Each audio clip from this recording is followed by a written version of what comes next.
Activity കൂട്ടണം, നിക്ഷേപം ആകർഷിക്കണം, വ്യവസായ സേവന മേഖലകളെ ശക്തിപ്പെടുത്തണം, തൊഴിലവസരങ്ങൾ സൃഷ്ടിക്കണം, സമ്പദ് വ്യവസ്ഥയിൽ ഉണ്ടാകുന്ന വളർച്ച, കേരളത്തിന്റെ നികുതി വരുമാനം വർദ്ധിപ്പിക്കുകയും അതിൽ പൊതുസേവനം നടത്താക്കുകയും ചെയ്തു. നിങ്ങൾ പിന്നെ സ്ഥിരം കുറെ വാക്കുകളുണ്ട്. നവ ലിബറൽ നയം സ്ഥിരമാണ്. എത്ര കൊല്ലമായി നിങ്ങളിത് പറയാൻ തുടങ്ങിയിട്ട്? ആ മൻമോഹൻ സിംഗ് എക്കണോമിക് റീഫോംസ് അവതരിപ്പിച്ചു. എക്കണോമിക് റീഫോംസ് അവതരിപ്പിച്ചപ്പോൾ കംപ്ലീറ്റ് നവ ലിബറൽ നിയമം. എന്താ ചെയ്തത് അദ്ദേഹം? അന്ന് റിസർവ് ബാങ്കിലെ സ്വർണ്ണക്കട്ടി കൊണ്ട് അന്നത്തെ ഗവൺമെന്റ് ലണ്ടനിൽ കൊണ്ട് പണയപ്പെടുത്തി ഇപ്പൊ കേരള ഗവൺമെന്റ് ആക്കി വെച്ചിരിക്കുന്ന സ്ഥിതിയിലാക്കി വെച്ചിരിക്കുകയായിരുന്നു ഇന്ത്യയുടെ സമ്പദ് വ്യവസ്ഥ. അപ്പൊ എന്താ ചെയ്തത്? എക്കണോമിക് റീഫോംസ് കൊണ്ടുവന്നു. അതിൽ ആക്ടിവിറ്റി ഉണ്ടായി, ഖജനാവ് നിറഞ്ഞു, എക്സൈസ് ഡ്യൂട്ടി കൂടി, ടാക്സ് കൂടി, ഇൻകം ടാക്സ് കൂടി. കാരണം ആക്ടിവിറ്റി ഉണ്ടാവുമ്പോൾ ഖജനാവ് നിറയും. എന്നിട്ട് പറഞ്ഞു നെഹ്റുവിൽ നിന്ന് വ്യതിചലിച്ചു. വ്യതിചലിച്ചില്ല സാർ. ഉണ്ടായ പണം എന്ത് ചെയ്തു എന്നാണ് ചോദ്യം. ഉണ്ടായ പണം, it was an equitable distribution of wealth. സമ്പത്തിന്റെ നീതിപൂർവമായ വിതരണം. ഇന്ത്യയിലെ വിദൂര ഗ്രാമങ്ങളിലെ പാവപ്പെട്ട സ്ത്രീകൾക്കാണ് പണം പോയത്. നരേഗ ഉണ്ടാക്കി ഇല്ലേ, പാവപ്പെട്ടവന്റെ വീടിൽ. ഇന്ത്യയിലെ കുഗ്രാമങ്ങളിൽ ആശുപത്രികൾ ഉണ്ടാക്കാൻ NRHM കൊണ്ടുവന്നു, റൈറ്റ് ടു എഡ്യൂക്കേഷൻ കൊണ്ടുവന്ന് ഇന്ത്യയിലെ വിവിധ സ്ഥാപനങ്ങളിൽ, വിവിധ വില്ലേജുകളിൽ സ്കൂളുകൾ ഉണ്ടാക്കി, അധ്യാപകരെ നിയമിച്ചു. പണം ലെറ്റ് മീ കംപ്ലീറ്റ് ഞാൻ തരാം. ഇതെല്ലാം അവതരിപ്പിച്ചു. ഇത് ശല്യപ്പെടുത്താൻ പറ്റില്ല നിങ്ങൾക്ക് എന്നിട്ട്. അപ്പൊ അത് അവതരിപ്പിച്ചതിന് ശേഷം ആ പണം, അതാണ് അതേ നയമാണ് ഈ ഗവൺമെന്റിന്. അങ്ങ് ശല്യപ്പെടുത്തരുത്. ഒരു ഗവൺമെന്റ് പോളിസി ശല്യപ്പെടുത്തരുത്. ഒരു ഗവൺമെന്റ് പറയട്ടെ. അങ്ങെന്തിനാ അസ്വസ്ഥരാവുന്നത്? അങ്ങിരിക്കും. ഞാൻ അങ്ങേക്ക് വഴങ്ങാം. ഒരു മര്യാദ ഉണ്ട്. ഞാൻ എന്റെ ഒരു പോയിന്റ് കംപ്ലീറ്റ് ചെയ്തിട്ട് വഴങ്ങാം. അങ്ങേ പോലെ ഒരാൾ എഴുന്നേറ്റ് ഞാൻ വഴങ്ങാതിരിക്കോ? ഞാൻ വഴങ്ങാം. അങ്ങ് പ്രക്ഷുബ്ധനാവല്ലേ, ശോഭിക്കല്ലേ, അങ്ങനെ ചെയ്യല്ലേ. ഞാൻ let me complete my point. I am on my legs. You don't have any right. No. To interrupt. No.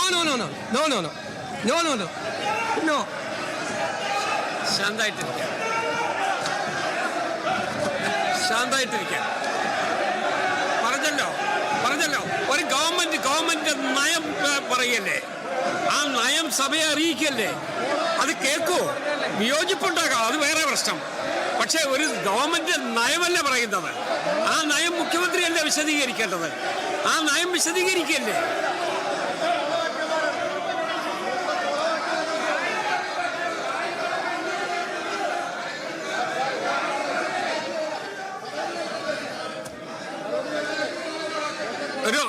ഒരു ശാന്തമായിരിക്കൂ. ഇവിടെ നടന്ന 3 ദിവസത്തെ ചർച്ചയ്ക്ക് ശേഷം മുഖ്യമന്ത്രി ഈ ഗവൺമെന്റ് നയം എന്താണ് എന്ന് പ്രഖ്യാപിക്കുകയാണ്. ആ നയത്തോട് വിയോജിപ്പ് കാണും, ഇല്ലെന്ന് ഞാൻ പറയുന്നില്ല. പക്ഷേ അത് അദ്ദേഹത്തിന്റെ പ്രസംഗം കംപ്ലീറ്റ് ചെയ്യാൻ അനുവദിച്ചിട്ടല്ലേ. അതിന് നമ്മൾ ഒബ്സ്ട്രക്ഷൻ ഉണ്ടാക്കിയാൽ അതിന്റെ അർത്ഥം എന്താ? ആ നയം എന്താണെന്ന് അറിയണ്ട എന്നുള്ള നിലയിലാണോ?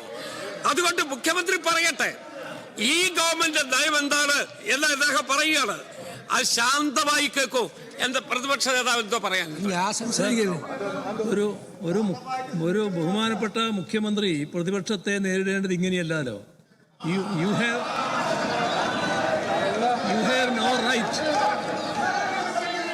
have no right എന്നാണ് പറഞ്ഞത്. അങ്ങനെയാണോ നേരിടേണ്ടത്? അങ്ങനെയാണോ പ്രതിപക്ഷത്തെ നേരിടേണ്ടത്? അങ്ങനെയാണോ പ്രതിപക്ഷത്തോട് സംസാരിക്കേണ്ടത്? കേക്കോ, അങ്ങ് ശാന്തമായി കേക്കൂ. അങ്ങ് 10 വർഷക്കാലം ഈ സംസ്ഥാനം ഭരിച്ച മുഖ്യമന്ത്രിയായിരുന്നു. അങ്ങയുടെ ഗവൺമെന്റ് നയം അവസാനമായി പറയാനുള്ള അധികാരം അങ്ങേക്ക് തന്നെയായിരുന്നു. അതുപോലെ തന്നെ ഈ ഗവൺമെന്റിന്റെ നയം എന്താണ് എന്ന് ഈ സഭയെ അറിയിക്കേണ്ടത് മുഖ്യമന്ത്രിയാണ്. അപ്പൊ ദയവായിട്ട് അങ്ങ് ഇതിനോട് സഹകരിക്കും. വിയോജിപ്പുണ്ടാകാം, ഇല്ലെന്ന് ഞാൻ പറയുന്നില്ല. പക്ഷെ വിയോജിപ്പുണ്ടെങ്കിൽ അപ്പപ്പോ നമ്മളൊരു വാഗ്വാദം നടത്തി അതിന്റെ പേരിൽ ഒരു ഡിബേറ്റ് നടത്തി പോകില്ല. അദ്ദേഹം ആ നയം വിശദീകരിക്കട്ടെ. ആ നയത്തോട് എന്ത് കാരണത്താൽ വിയോജിപ്പുണ്ട് എന്ന് പറയാൻ പിന്നീട് സമയമുണ്ടല്ലോ. അതുകൊണ്ട് ദയവായിട്ട് മുഖ്യമന്ത്രി ആ നയം എന്താണ് എന്ന് വിശദീകരിക്കുന്നതിന് വേണ്ടി അദ്ദേഹത്തിന്റെ ഒരു അവകാശം നമ്മൾ തടയുന്നത് നയം വിശദമാക്കുന്നതിനൊന്നും വിശദീകരിക്കട്ടെ. സർ നയം വിശദമാക്കുന്നതിനൊന്നും ഞങ്ങളെതിരല്ല. ഏത് ഗവൺമെന്റും ആ ഗവൺമെന്റ് നയം വിശദമാക്കണമല്ലോ. അത് മുഖ്യമന്ത്രി തന്നെയാണല്ലോ സംസാരിക്കേണ്ടത്. അതിനെയൊന്നും ഞങ്ങൾ തടസ്സപ്പെടുന്നില്ല. ഇവിടെ അദ്ദേഹം കേരളം എത്തിച്ചേർന്ന ഒരു സ്ഥിതി വിശേഷത്തെ പറ്റി പറഞ്ഞു. അതാണ് ബഹുമാനപ്പെട്ട ബാലഗോപാൽ ചോദ്യം ചെയ്തത്. അത് CAG റിപ്പോർട്ടിന്റെ അടിസ്ഥാനത്തിൽ ചോദ്യം ചെയ്യാനാണ് ശ്രമിച്ചത്. അത് പറയാനാണ് അദ്ദേഹം നോക്കിയത്. ആ കാര്യത്തിൽ അദ്ദേഹം വഴങ്ങാന്ന് പറഞ്ഞിട്ട് പിന്നെ പറഞ്ഞത് യു ഹാവ് നോ റൈറ്റ് എന്നാണ്. അങ്ങനെയാണ് ഒരു സമീപനം സ്വീകരിക്കേണ്ടത്. അതാണ് പ്രശ്നം. അദ്ദേഹം പറഞ്ഞത് വെർബാറ്റം ഞാൻ പറയാം. You don't have any right to interrupt എന്നേ പറഞ്ഞുള്ളൂ. ഇന്ററപ്റ്റ് ചെയ്യാൻ കേക്കോ അദ്ദേഹത്തിന് 90 മിനിറ്റ് ആ ഗവൺമെന്റിനുള്ള ആ 90 മിനിറ്റിനകത്ത് നിന്ന് അദ്ദേഹം സംസാരിക്കുകയാണ്. You have no right to interrupt എന്ന് പറഞ്ഞാൽ നമ്മൾ ഇന്ററപ്റ്റ് ചെയ്യുന്നതിന് അവകാശമില്ല എന്നല്ലേ പറഞ്ഞത്. അതുകൊണ്ട് ദയവായിട്ട് അത് കേൾക്കൂ. ബഹുമാനപ്പെട്ട മുഖ്യമന്ത്രി തുടരും. സർ, ഞാൻ വളരെ കൃത്യമായിട്ട് അദ്ദേഹം എഴുന്നേറ്റപ്പോൾ തന്നെ അദ്ദേഹത്തിന് വഴങ്ങാം. Let me complete my point എന്ന് പറഞ്ഞു. ഞാൻ മുഖ്യമന്ത്രി ആയി അങ്ങ് ഇവിടെ ഇരിക്കുന്ന സമയത്ത് ഞാൻ എഴുന്നേൽക്കുമ്പോൾ അങ്ങോട്ട് പറയാറുണ്ട് വഴങ്ങാം എന്ന് പറയുമ്പോൾ ഇദ്ദേഹം അങ്ങയുടെ അടുത്തിരിക്കുന്ന ഈ അംഗം ബഹളം ഉണ്ടാക്കിയതുപോലെ ഞാൻ എന്തെങ്കിലും ബഹളം ഉണ്ടാക്കിയിട്ടുണ്ടോ? അപ്പൊ ഞാനിരിക്കും. അപ്പൊ അങ്ങ് ഇരുന്ന് തരും, അങ്ങ് എനിക്ക് വഴങ്ങി ഞാൻ എപ്പോഴെല്ലാം എഴുന്നേറ്റിട്ടുണ്ട് പ്രതിപക്ഷ നേതാവായി, അന്നെല്ലാം മുഖ്യമന്ത്രിയായിരുന്നു, അങ്ങ് വഴങ്ങി തന്നിട്ടുണ്ട്. ഞാൻ വഴങ്ങാന്ന് പറഞ്ഞു. പക്ഷെ അദ്ദേഹം എന്താ ചെയ്തത്? അദ്ദേഹം നിരന്തരമായി ഞാൻ പ്രസംഗിക്കുമ്പോൾ എന്റെ പോയിന്റ് കംപ്ലീറ്റ് ചെയ്യാതിരിക്കാൻ വേണ്ടി ബഹളം ഉണ്ടാക്കി. അങ്ങേ പോലെ ഒരാൾക്ക് യോജിച്ചല്ല. മൈ ലെഗ്സ് എന്ന് പറഞ്ഞാൽ അതൊരു പാർലമെന്ററി വേർഡാണ്. ആ പാർലമെന്ററി വേർഡാണ്. നിങ്ങൾ പരിശോധിച്ചാൽ മതി. പഴയ പാർലമെന്റ് അംഗങ്ങളും നിയമസഭാ അംഗങ്ങളും ഒക്കെ പ്രസംഗിച്ചത് എനിക്ക് വായിച്ചു നോക്കിയാൽ അറിയാം. സാർ ഇതിന്റെ അകത്തെ പോയിന്റ്, ഞങ്ങളൊരു പുതിയ ഇക്കണോമിക് മോഡൽ ഉണ്ടാക്കിയ അത് സ്വകാര്യ പങ്കാളിത്തത്തോടു കൂടിയാണ് ചെയ്യാൻ പറ്റുന്നത്. സ്വകാര്യ നിക്ഷേപം കേരളത്തിൽ ഉണ്ടാകണം. പറ്റാവുന്ന എല്ലാ മേഖലകളിലും സ്വകാര്യ നിക്ഷേപം ഉണ്ടാകണം. പറ്റാത്തടുത്ത് ഉണ്ടാവില്ല. പറ്റാവുന്നിടത്ത് എല്ലായിടത്തും ഉണ്ടാവണം. ഇൻവെസ്റ്റ്മെന്റ് പ്രോത്സാഹിപ്പിക്കണം. നിങ്ങൾ എന്തിനാണ് ഇൻവെസ്റ്റ്മെന്റ് കോൺക്ലേവ് നടത്തിയത്? 500 കോടി രൂപയിൽ കൂടുതൽ കൊണ്ടുവരുന്ന ആളുകളെ പൊന്നാട അണിയിച്ചത് എറണാകുളത്ത് വെച്ചിട്ട് ഞാനുണ്ടായിരുന്നല്ലോ.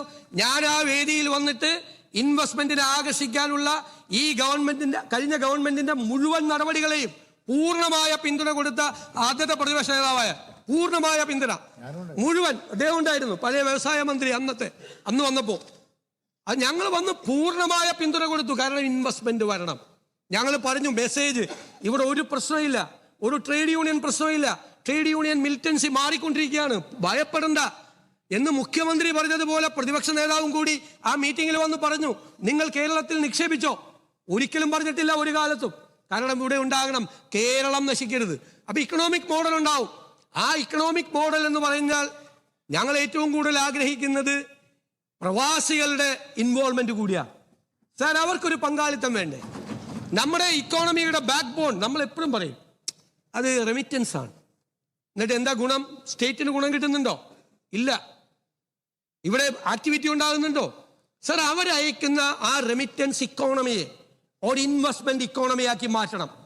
പ്രവാസികളെ കുറിച്ച് ഒന്നും പറഞ്ഞില്ല എന്ന് പറയുന്നത് ഈ ബജറ്റിലെ ഏറ്റവും സുപ്രധാനമായ വാക്കതാണ്. റെമിറ്റൻസ് ഇക്കോണമിയിൽ നിന്ന് ഇൻവെസ്റ്റ്മെന്റ് എക്കോണമിയിലേക്ക് പോകും. സർ, വൻകിടക്കാരൊക്കെ വന്ന് കുറച്ച് ഇൻവെസ്റ്റ് ചെയ്യുന്നുണ്ട്. അതുപോലെ സർ, ഇടത്തരക്കാർ, സാധാരണക്കാർ നമ്മുടെ പദ്ധതികളിൽ ഇൻവെസ്റ്റ് ചെയ്യണം. ഇപ്പൊ ഗവൺമെന്റ് ഒരു മോഡൽ, ഗവൺമെന്റ് ലാൻഡ് കൊടുക്കും. ലാൻഡാണ് ഗവൺമെന്റിന്റെ ഇക്വിറ്റി. ബാക്കി പണം അങ്ങനെ സമാഹരിക്കണം. സർ, ഒരു 25,000 രൂപ മുതൽ അവർ 5 ലക്ഷം രൂപ വരെ ഷെയർ ആയിട്ട് അവരതിൽ ഇൻവെസ്റ്റ് ചെയ്യട്ടെ. സാധാരണക്കാർ, ഇടത്തരക്കാർ ചെയ്യട്ടെ. 25,000 രൂപ ഇൻവെസ്റ്റ് ചെയ്യുന്ന ഒരാൾക്ക് അയാൾ പണി നിർത്തി ഇവിടെ വരുമ്പോൾ അതിന്റെ 10 ഇരട്ടിയായി അതിന്റെ വാല്യൂ കിട്ടും. 5 ലക്ഷം രൂപ ഇൻവെസ്റ്റ് ചെയ്യുന്ന ആൾക്ക് അയാൾ റിട്ടയർ ചെയ്ത് ഇവിടെ വരുമ്പോൾ ഷെയറിന്റെ വാല്യൂ കൂടും. കെ കരുണാകരൻ ഉണ്ടാക്കിയ സിയാൽ മോഡൽ എന്തെല്ലാം വിമർശനങ്ങളാണ് സാർ ഉണ്ടായത്? എന്താ ഉണ്ടായത്? ഇന്ന് ആ ഷെയറിന്റെ വാല്യൂ എത്രയാണ്? സിയാലിന്റെ വാല്യൂ, ഷെയറിന്റെ വാല്യൂ എത്രയാണ്? അതിൽ നിക്ഷേപിച്ച ആളുകൾക്ക്, അതിൽ കുറെ ഉന്നതരായ ആളുകളാണ്, അവർ മാത്രം പോരാ സാർ. സാധാരണക്കാരായ പ്രവാസികളെ നിക്ഷേപകരാക്കി കേരളത്തിന്റെ സാമ്പത്തിക വികസനത്തിൽ പങ്കാളികളാക്കി മാറ്റണം. സർ, ഞങ്ങൾക്കതെല്ലാം പ്ലാൻ ഉണ്ട്. ഞങ്ങളതെല്ലാം കൃത്യമായി തീരുമാനിച്ചിട്ടുണ്ട്. Industrial infrastructure, renewable energy, logistics and warehousing, solid waste management, elderly assisted living facilities, global capability centres. ഈ കാര്യങ്ങളിലെല്ലാം ഞങ്ങൾ എംപ്ലോയബിൾ ആയിട്ടുള്ള ഇൻകം ജനറേറ്റിംഗ് ആയിട്ടുള്ള പ്രോജക്റ്റുകൾ, അവർ നിക്ഷേപിക്കുന്ന പണം നഷ്ടപ്പെടില്ല എന്ന് ഉറപ്പുവരുത്തുന്ന പദ്ധതികളിൽ എത്ര പണം വരും സാർ? പണം വരണ്ടേ? അവർ ഇടത്തെ നമ്മുടെ സാധാരണക്കാരായ പ്രവാസികൾ തിരിച്ചിവിടെ വന്നാൽ ഒന്നുമില്ലാതെ കഷ്ടപ്പെടുന്നവരെ ഈ സംസ്ഥാനത്തിന്റെ സാമ്പത്തിക വികസനത്തിൽ പങ്കാളികളാക്കുകയും അവരെ ചേർത്ത് നിർത്തുകയും അവരുടെ ജീവിതം സുരക്ഷിതമാക്കുകയും ചെയ്യുന്ന പദ്ധതികളാണ് സാർ ഞങ്ങൾക്കുള്ളത്. സാർ, ഈ ഗവൺമെന്റ് AI ഒക്കെ പറഞ്ഞു, AI ഉപയോഗിച്ചിട്ടാണ് ഇത് തയ്യാറാക്കിയത്. അതിനുപയോഗിക്കേണ്ടി വന്നില്ല, വൈറ്റ് പേപ്പർ. പക്ഷേ AI, ആർട്ടിഫിഷ്യൽ ഇന്റലിജൻസ് ഈ സർക്കാർ ഉപയോഗിക്കും. സാർ, ഞങ്ങളുടേത് ഡാറ്റ ഡ്രിവൻ ഗവേണൻസ് ആയിരിക്കും. കംപ്ലീറ്റ് മുഖ്യമന്ത്രിയുടെ ഓഫീസിൽ, മന്ത്രിമാരുടെ ഓഫീസിൽ മുഴുവൻ ഓരോ കാര്യത്തിലും നടക്കുന്നത് എന്താണ് എന്ന് അവിടെ അറിയാൻ പറ്റും സാർ. ഒരു വില്ലേജ് ഓഫീസിലെ കളക്ഷൻ അറിയാൻ പറ്റും, മുഖ്യമന്ത്രിയുടെ ഓഫീസിൽ, റവന്യൂ മന്ത്രിയുടെ ഓഫീസിൽ GSTയുടെ കളക്ഷൻ അറിയാൻ പറ്റും. ഒരു ഇൻവെസ്റ്റർ വന്നാൽ ഞങ്ങൾ ഇൻവെസ്റ്റ്മെന്റ് കൗൺസിൽ ഉണ്ടാക്കിയിട്ടുണ്ട്. ഞാൻ ചെയർമാനും വ്യവസായ മന്ത്രി ഡെപ്യൂട്ടി ചെയർമാനും. സാർ, ഒരു നിക്ഷേപകൻ വന്നാൽ ഞങ്ങൾ അയാളോടൊരു ഗോ ഹെഡ് പറഞ്ഞാൽ 1 മാസത്തിനകം എല്ലാ ക്ലിയറൻസും നൽകുമെന്ന് പറഞ്ഞാൽ അയാളെ യാത്രയാക്കിയിട്ട് 6 മാസം കഴിയുമ്പോൾ അയാൾ അന്വേഷിക്കുന്ന പരിപാടിയല്ല. ഞങ്ങൾ ഓരോ ദിവസവും വാച്ച് ചെയ്യും.